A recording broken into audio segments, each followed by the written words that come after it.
Jalan Ranau ke Kota Kinabalu. Jalan ini merupakan jalan utama dan selalu dilalui oleh mereka yang ingin melawat tempat-tempat menarik di Kundasang ataupun mahu pergi ke daerah Sandakan. Oleh kerana jarak perjalanan yang agak jauh daripada daerah Ranau ke Kota Kinabalu, ada di antara mereka yang mengalami kisah-kisah seram yang kononnya pernah diganggu oleh sesuatu. Seperti yang diceritakan oleh seorang pemuda pada tahun 2005 dahulu. Ketika memandu di jalan tersebut, mereka terdengar suara perempuan ketawa sambil mengilai-ngilai. Pada mulanya, pemuda itu menurunkan cermin kereta yang dinaiki untuk menghisap rokok. Tidak beberapa lama kemudian, tiba-tiba dia terdengar suara sayup-sayup ketawa seakan suara seorang perempuan. Dia kemudian bertanya dengan rakan-rakannya kalau mereka juga ada mendengar suara ketawa mengilai tersebut. Tidak lama kemudian mereka dengar suara itu dari jarak jauh yang kemudiannya menjadi semakin dekat dan dekat. Apa yang menyeramkan lagi,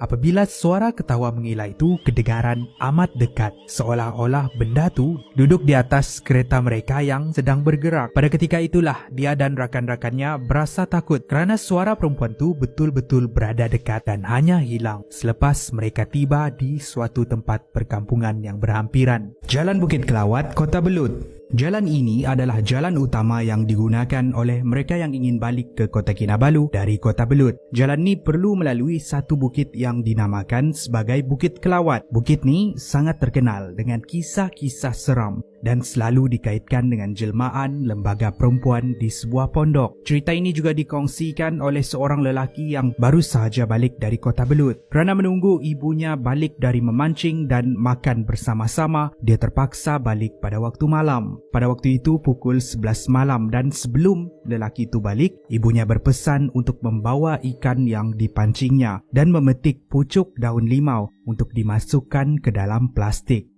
Namun begitu, tanpa lelaki itu sedar, dia terus meletakkan plastik berisi ikan tu di belakang kabin keretanya dan terlupa memetik pucuk daun limau yang dipesan. Sepanjang perjalanannya, semasa melalui satu kawasan perkampungan, dia terdengar cermin pintu keretanya seperti diketuk oleh seseorang. Namun begitu, tiada sesiapa yang kelihatan. Tambahan lagi, kenderaannya sedang bergerak. Lelaki itu meneruskan perjalanannya sehinggalah dia tiba di kaki Bukit Kelawat. Dan pada ketika ini, dia merasakan kereta yang dipandu terasa amat berat, seolah-olah sedang menarik sesuatu benda yang besar. Oleh kerana suhu keretanya menjadi semakin panas, dia terpaksa memberhentikan kereta dia di tepi jalan, berhampiran dengan satu pondok di puncak bukit tersebut. Keadaan sangat gelap dan menyeramkan, dan pada waktu itu, dia terlihat kelibat seorang perempuan berambut panjang yang sedang duduk di pondok. Hanya beberapa detik kemudian, dia teringat dengan plastik berisi ikan di belakang keretanya. Dengan pantas, dia membuka kabin kereta dan melihat plastik itu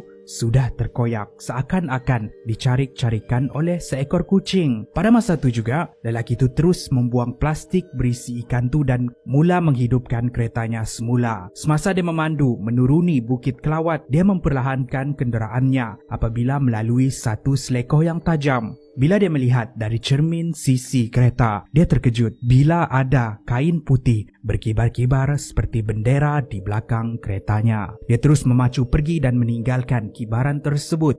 Jalan ini juga terkenal dengan makhluk balan-balan ataupun penanggal. Jalan Bukit Melingsung Papar. Jalan ini merupakan jalan yang selalu digunakan ke arah pantai timur Sabah. Jalan yang selalu digunakan untuk ke pelabuhan feri di Menumbuk ke wilayah Persekutuan Labuan. Ini adalah satu jalan yang lurus dan hanya perlu melalui satu bukit sahaja yang dikenali sebagai Bukit Melingsung. Menurut kisah, banyak kemalangan maut yang pernah terjadi di kawasan tersebut. Ini disebabkan jalannya yang amat curam dan sangat gelap, serta tidak ada satu rumah pun yang berada di sana. Pada tahun 2003, sekitar pukul 4 pagi, menurut kisah seorang pemandu lelaki yang baru balik dari Kota Kinabalu bersama seorang rakannya. Dia yang pada ketika itu menggunakan lampu tinggi di bumbung kereta. Ternampak satu lembaga berjubah hitam yang bertutup kepalanya sambil melambai-lambai tangannya, seolah-olah ingin meminta tumpang. Dia tiba-tiba memperlahankan keretanya dan menekan brek secara mengejut yang menyebabkan rakannya terbangun. Namun begitu, dengan pantas dia menekan minyak dan cuba untuk memecut selepas berada dekat dengan lembaga tadi. Dia terdiam seketika dan mula bersuara apabila rakannya bertanya. Dia kemudian membuka mulut dan memberitahu apa yang dia nampak tadi adalah lembaga yang melambai-lambai. Namun begitu, mukanya tidak mempunyai wajah. Jalan dari Kota Kinabalu ke Tambunan. Pada suatu ketika dahulu, jalan ini merupakan jalan utama untuk sampai ke Tambunan dan Keningau. Kini terdapat jalan alternatif lain yang sering digunakan dan jalan ini jarang dilalui disebabkan jalan yang curam, bahaya dan mempunyai banyak selekoh tajam. Malah tempat perhentian yang dahulunya meriah dengan orang sekarang menjadi kawasan yang gelap, sunyi dan terbiar. Untuk melalui jalan ini pada waktu malam memang sangat menyeramkan. Tiada kawasan perkampungan yang berdekatan. Kanan dan kiri dipenuhi dengan hutan yang tebal.